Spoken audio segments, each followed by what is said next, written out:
Well, we usually call it the United States because there are other people from America who are here, from Colombia and Argentina and many other places. It's an imperialist name when they decide that the United States is America. I'd like to bring greetings to the conference from the United National Anti-War Coalition from the United States. We are at the precipice of great changes in the world. Western imperialism is being challenged as never before, and they are losing their empire and their hegemony. At the beginning of Russia's special military operation in Ukraine, the U.S. imposed sanctions on Russia that they imposed sanctions on Russia that they claimed would cripple their economy, and to claim that the Russian economy would collapse. When this did not happen, they imposed ever-increasing sanctions, and today Russia is the most sanctioned country in the world.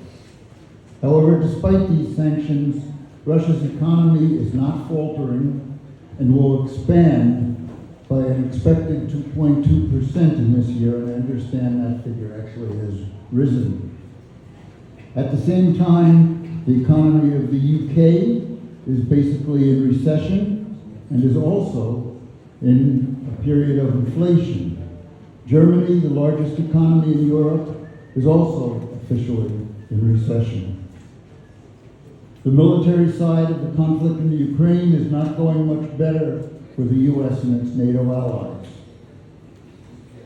Several areas of Ukraine have now become part of Russia, and the so-called Ukrainian offensive has failed. It has not gained any territory, and in fact it has lost some, while Russia is building up for an offensive of its own. As we are aware, the real aim of Western imperialism in the United States is China, which has an economy that is rapidly overtaking that of the U.S. The U.S. and its imperialist allies have surrounded China along its coast and are making threats around Taiwan. The world has watched U.S. imperialism and its allies falter in their proxy war against Russia. It has now become clear that the U.S. and NATO can be defeated. They are not invincible. Perhaps this played a role in the fact that several of the former French colonies in Africa in the recent past have felt empowered to get rid of French troops and sever their ties with France. And perhaps the growing weakness of Western imperialism has played a role in Palestine, where Hamas felt it could challenge the Zionists as they have not been able to do before. The reaction of the Israeli government and Western powers to the Hamas resistance was a genocidal attack on the entire Palestinian people. This genocide in Gaza has been playing out on our TV screens throughout the world. The people in the world are reacting with horror. We have poured into the streets in the millions. In the U.S., where the anti-war movement was at a low point for many reasons, we are now holding weekly and in some places daily actions all across the country. In the past few years, we have not been able to build mass actions, but a few weeks ago we brought 300,000 people to Washington, D.C., and have held actions in the tens of thousands in many cities across the country. This, as millions have poured into the streets from every corner of the world in support of Palestinians and against Zionism and imperialism.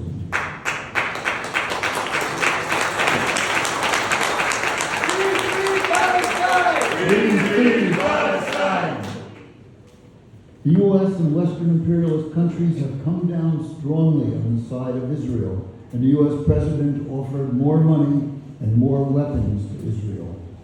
The Zionist state has flaunted their disdain for any semblance of international law.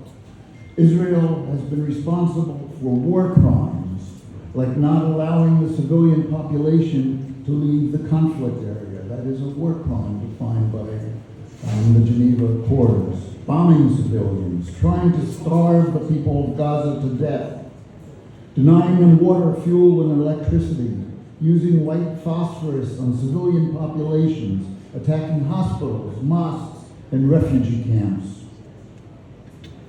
Though the Western imperialist tries to claim the moral high ground, it has been clearer than ever that imperialism and its stepchild Zionism is responsible for this mass murder and this genocide.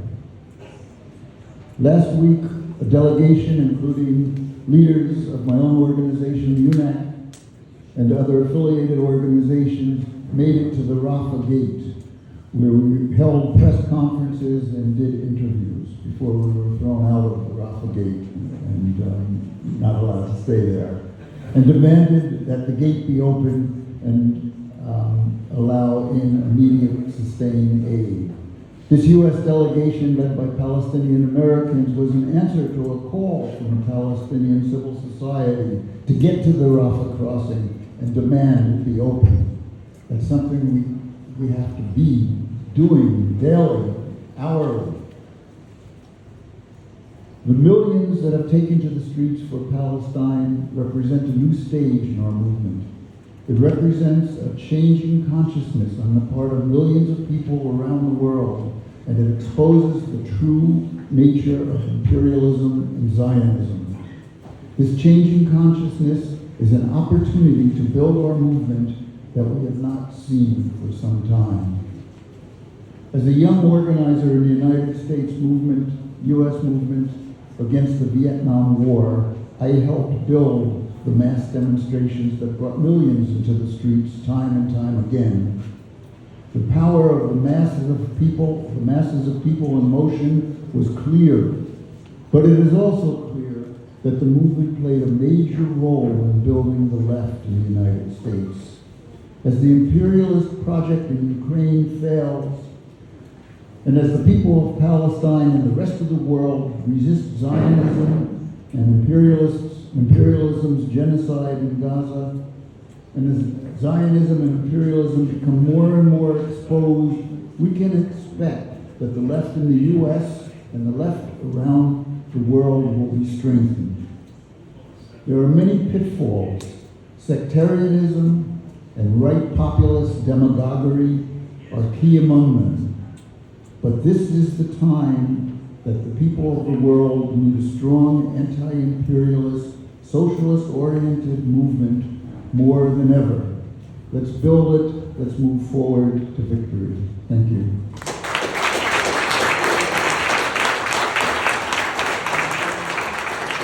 Now, one more thing I want to say is this July, NATO will celebrate its 75th anniversary. We'll be doing it at its real headquarters in Washington, D.C.